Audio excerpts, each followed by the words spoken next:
আসসালামু আলাইকুম দর্শক, খুবই গুরুত্বপূর্ণ একটি সংবাদ। যুক্তরাজ্যের প্রধানমন্ত্রী কিয়ার স্টারমার সরাসরি ডক্টর মোহাম্মদ ইউনূসকে প্রত্যাখ্যান করেছেন। তিনি আমাদের প্রধান উপদেষ্টার সঙ্গে দেখা করতে চান না, এমন একটি কথা আন্তর্জাতিক গণমাধ্যম ফিনান্সিয়াল টাইমসকে জানিয়েছেন খোদ আমাদের প্রধান উপদেষ্টা ডক্টর মোহাম্মদ ইউনূস নিজেই। কেন তিনি আন্তর্জাতিক একটি গণমাধ্যমে এভাবে কথা বলতে গেলেন নিজের সম্পর্কে? এতে কি তিনি নিজেকে ছোট করলেন না, নাকি সজ্ঞানেই ইচ্ছাকৃতভাবেই কোনো বিশেষ কৌশলে তিনি এই কথাগুলি সেখানে বললেন? সে বিষয়ে আলোচনা যাব, তার আগে আপনাদের একটু জানিয়ে রাখি, ফিনান্সিয়াল টাইমস যুক্তরাষ্ট্রভিত্তিক গণমাধ্যম। এই ফিনান্সিয়াল টাইমস যুক্তরাজ্যের বর্তমান প্রধানমন্ত্রী কিয়ার স্টারমার বিরোধী গণমাধ্যম হিসেবে পরিচিত। এই ফিনান্সিয়াল টাইমসই বাংলাদেশের সাবেক প্রধানমন্ত্রী শেখ হাসিনার বোন শেখ রেহানার মেয়ে টিউলিপ সিদ্দিকীর দুর্নীতি নিয়ে বেশি মাত্রায় রিপোর্ট প্রকাশ করেছে। ফিনান্সিয়াল টাইমস আবার ডক্টর মোহাম্মদ ইউনূসের প্রতি অনেকটা সদয়, এই বিষয়টিও আমরা জানি।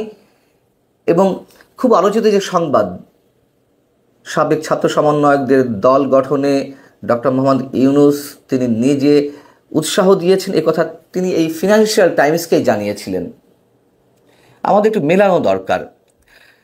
এবং খুব স্বাভাবিকভাবে প্রশ্ন ওঠে, তাহলে কেন ডক্টর মোহাম্মদ ইউনূস এমন একটি আত্মসম্মান হানিকর খবর নিজে ফিনান্সিয়াল টাইমসকে জানালেন, অথবা ফিনান্সিয়াল টাইমস এই বিষয়ে ডক্টর মোহাম্মদ ইউনূসের সাক্ষাৎ নিল?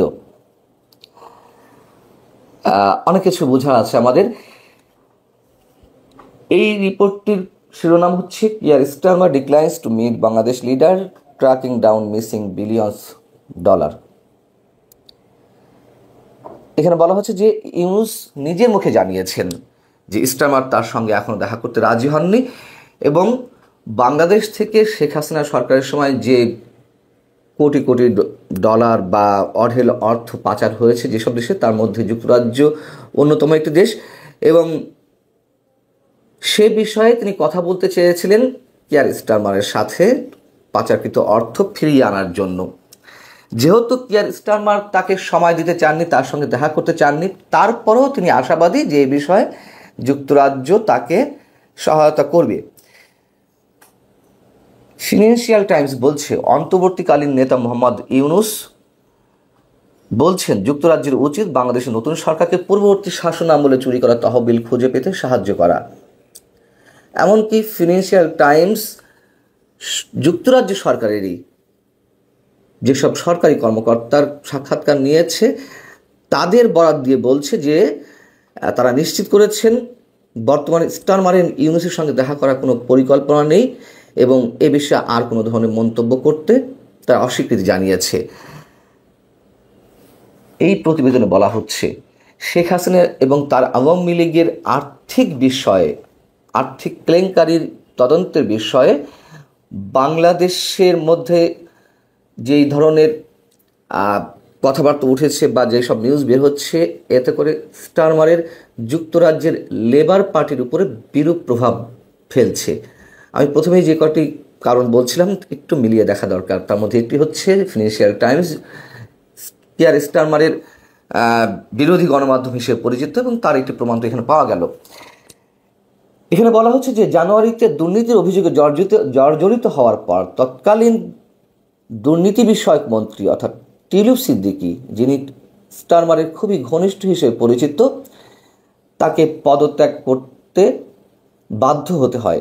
এবং সবশেষে টিউলিপ সিদ্দিকী যে ডক্টর মোহাম্মদ ইউনূসের সঙ্গে দেখা করতে চেয়েছিলেন, তিনি মন্তব্য করেছিলেন যে একসাথে সরাসরি বসলে টিউলিপ সিদ্দিকীর সাথে বাংলাদেশ সরকার, বর্তমান অন্তর্বর্তী সরকারের যে ভুল বুঝাবুঝি অবসান হয়েছে সেটির অবসান ঘটতে পারে। কিন্তু ডক্টর মোহাম্মদ ইউনূস বলছেন না, তিনি টিউলিপ সিদ্দিকীর সঙ্গে দেখা করবেন না। এটি ফিনান্সিয়াল টাইমসকে আবার সরাসরি তিনি জানিয়ে দিয়েছেন। এটি একটি আইনি সমস্যা, এটি একটি আইনি প্রক্রিয়া, এবং এটি আমার সাথে ব্যক্তিগতভাবে কোনোভাবে কিছু জড়িত নয়, ডক্টর ইউনূসের মন্তব্য। এখন ডক্টর ইউনূস সরকারের বক্তব্য অনুযায়ী পাচারকৃত অর্থ কোথায় কোথায় গেছে বেশি?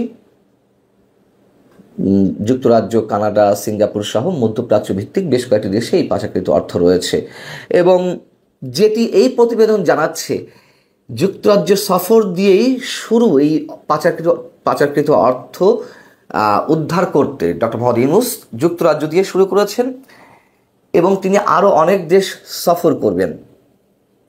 মজার বিষয় হচ্ছে যে এই যুক্তরাজ্য সফরের আগে ইউনূস প্রশাসন থেকে জানানো হয়েছিল যে এটি একটি সরকারি সফর এবং তিনি চার্লস হারমোনি অ্যাওয়ার্ড গ্রহণ করতে যুক্তরাজ্য যাচ্ছেন, এটি মূল উদ্দেশ্য, এটিকে সামনে রেখে তার যুক্তরাজ্য সফর। এখন শোনা যাচ্ছে যে এই পাচারকৃত অর্থ উদ্ধারের জন্য নাকি তিনি যুক্তরাজ্য দিয়ে সংশ্লিষ্ট দেশগুলোতে সফর শুরু করেছেন। বেশ মজার বটে। আচ্ছা, তারপরে কথা হচ্ছে যে আচ্ছা, সফর তিনি করতেই পারেন, সরকারি সফর, তাহলে কেন কিয়ার স্টারমার তাকে অ্যাভয়েড করলেন, তার সাথে দেখা করছেন না, সময় দিচ্ছেন না, যদি সরকারি সফর হয়েই থাকে? আবার এই অর্থ উদ্ধারের জন্য কেন ডক্টর মোহাম্মদ ইউনূসকেই সশরীরে দেশ থেকে দেশান্তরে যেতে হবে, ঘুরতে হবে?